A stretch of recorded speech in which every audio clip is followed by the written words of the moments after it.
Capítulo 3 Primeiras Pregações.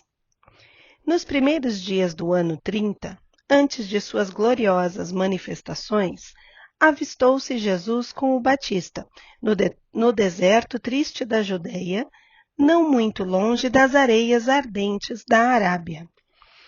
Ambos estiveram juntos por alguns dias, em plena natureza, no campo ríspido do jejum e da penitência do grande precursor, até que o Mestre Divino, despedindo-se do companheiro, demandou o oásis de Jericó, uma bênção de verdura e água, entre as inclemências da estrada agreste. De Jericó, dirigiu-se então a Jerusalém, onde repousou ao cair da noite.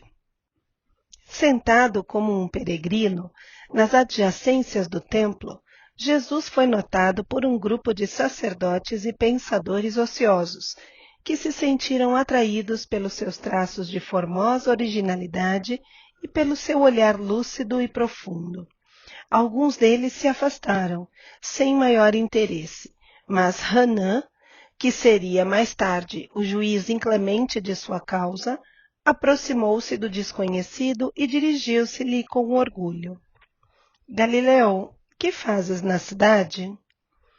Passo por Jerusalém, buscando a fundação do reino de Deus, exclamou Cristo com modesta nobreza. Reino de Deus?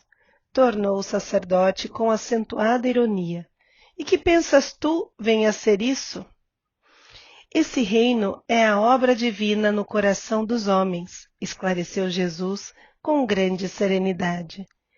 Obra divina em tuas mãos? Revidou Hanã, com uma gargalhada de desprezo.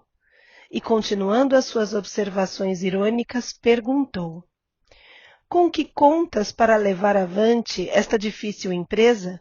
Quais são os teus seguidores e companheiros?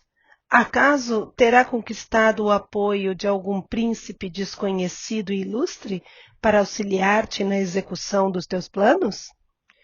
Meus companheiros hão de chegar de todos os lugares, respondeu o mestre com humildade. Sim, observou Hanã, os ignorantes e os tolos estão em toda parte na terra.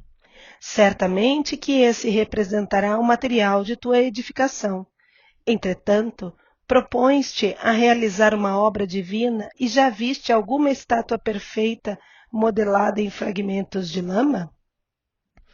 Sacerdote, replicou-lhe Jesus, com energia serena, nenhum mármore existe mais puro e mais formoso do que o do sentimento, e nenhum cinzel é superior ao da boa vontade sincera. Impressionado com a sua resposta firme e inteligente, o famoso juiz ainda interrogou: conheces Roma ou Atenas? Conheço o amor e a verdade, disse Jesus convictamente.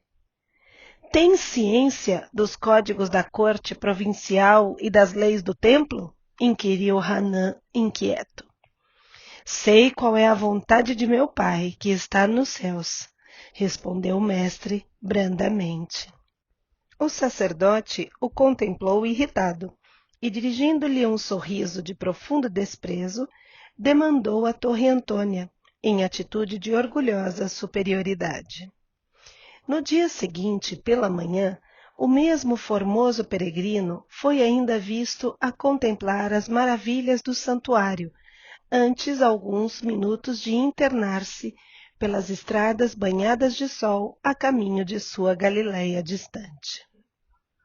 Daí a algum tempo, depois de haver passado por Nazaré, descansando igualmente em Caná, Jesus se encontrava nas circunvizinhanças da cidadezinha de Cafarnaum, como se procurasse com viva atenção algum amigo que estivesse à sua espera.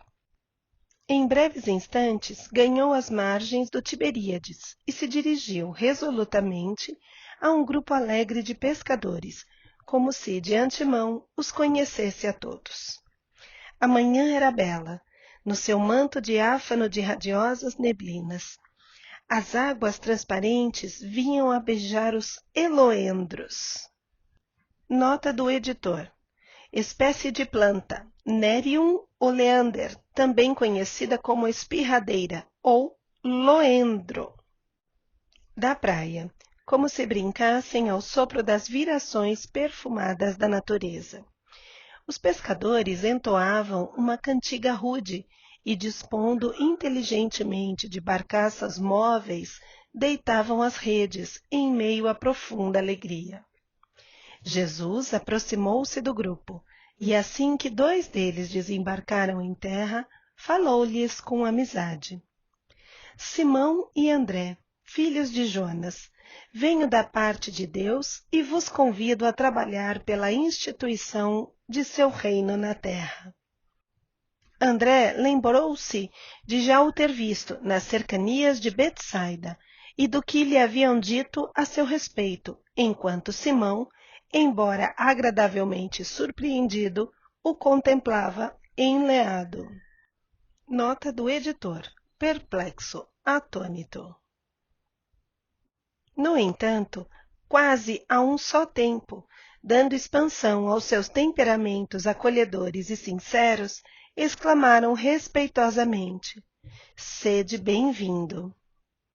Jesus então lhes falou docemente do Evangelho, com o olhar incendido de júbilos divinos. Estando muitos outros companheiros do lago a observar de longe os 3, André, manifestando a sua tocante ingenuidade, exclamou comovido: Um rei? Mas em Cafarnaum existem tão poucas casas? Ao que Pedro obtemperou, como se a boa vontade devesse suprir todas as deficiências. O lago é muito grande e há várias aldeias circundando estas águas. O reino poderá abrangê-las todas.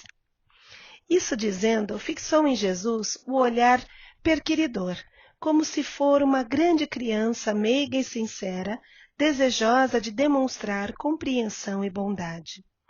O Senhor esboçou um sorriso sereno e, como se adiasse com prazer as suas explicações para mais tarde, inquiriu generosamente: Quereis ser meus discípulos? André e Simão se interrogaram a si mesmos, permutando sentimentos de admiração embevecida. Refletia Pedro: que homem seria aquele? Onde já lhe escutara o timbre carinhoso da voz íntima e familiar?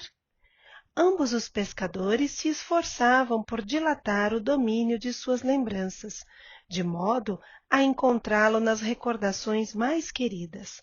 Não sabiam, porém, como explicar aquela fonte de confiança e de amor que lhes brotava no âmago do espírito e, sem hesitarem, sem uma sombra de dúvida, responderam simultaneamente: Senhor, seguiremos os teus passos.